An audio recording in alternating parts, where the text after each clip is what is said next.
personal losses described by Masood Azhar are only one part of the casualty narrative.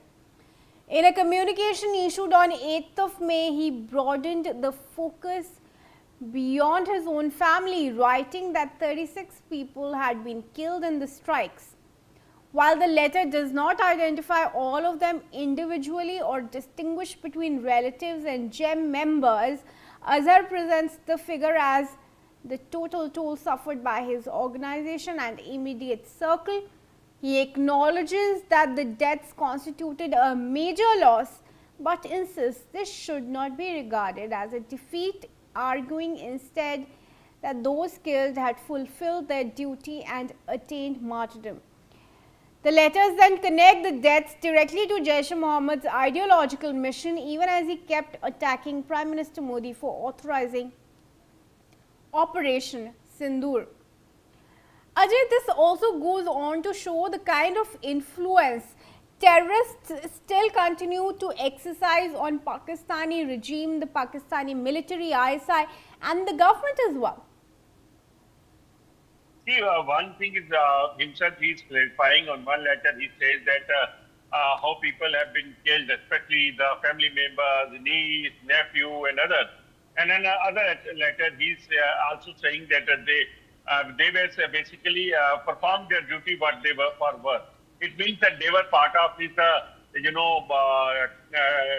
this terror family which he is running, which he is heading over there.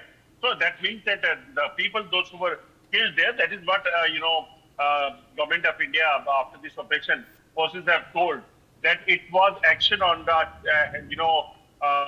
headquarters of Jaish-e-Mohammed and the Lashkar-e-Toiba and Al-Badr, and that action was required because there was input that only terrorists and their associates they were living over there, and that action is justified, and that is justified by Masood Azhar's letter as well.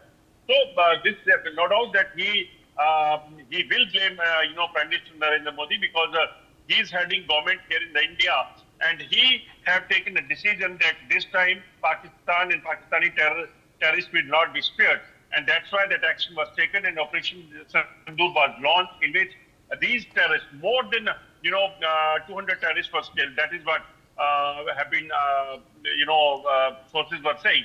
And now 35 if are killed in one of a location, just imagine what about the dozens of locations which were targeted by the forces. Absolutely. In fact, defense expert, retired Lieutenant General Sanjay Kulkarni is also joining us. General Kulkarni, thank you very much for speaking to us on this. We've, of course, accessed these letters of Masood Azhar that he's written acknowledging the deaths of his family members and the precise Indian strikes during Operation Sindoor. But it also goes on to show how he still continues to exercise significant influence on the Pakistani ISI and the government, where he has inspired them to retaliate on India. The very fact that Jaish-e-Mohammed chief Masood Azhar has admitted that his family members have died is indicative of the admission that yes, Pakistan has suffered during Operation Sindoor. Yes. There is no denying the fact. Asim Munir can go around saying what he wants to say and make himself a field marshal or a field marshal, whatever he wants to do to himself. But it's a clear indication that yes, Masood Azhar has lost his family members, and in an admission that he himself has said so. Number one. Number two, it clearly shows that at the funeral, the kind of people who attended the funeral is indicative of the influence that this person carries in Pakistan. And that is the reason why he, despite all this happening, over 100 terrorists dead, over 14 of his family members dead, and what have you, that particular thing called Jama Masjid, Subhane Allah campus in Bahawalpur, completely neutralized. Despite that, yes, these people have a clout in Pakistan, and Pakistan still continues to use terrorism as an instrument of state policy. And it is indeed very embarrassing that here in India, we're going in for a track 2 or a track 3 or a track 1.5 with people who don't deserve to be spoken to. They need to be isolated. They need to be condemned. And until and unless Pakistan gives up terror, there's no question of us talking to these people over there.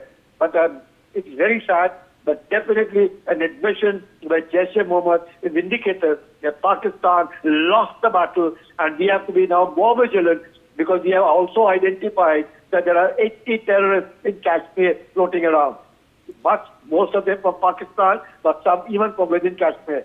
So this is the time we need to be vigilant. Yes, stay on with me, please, General. We have another update to break here. Viewers, another recurring theme in the letters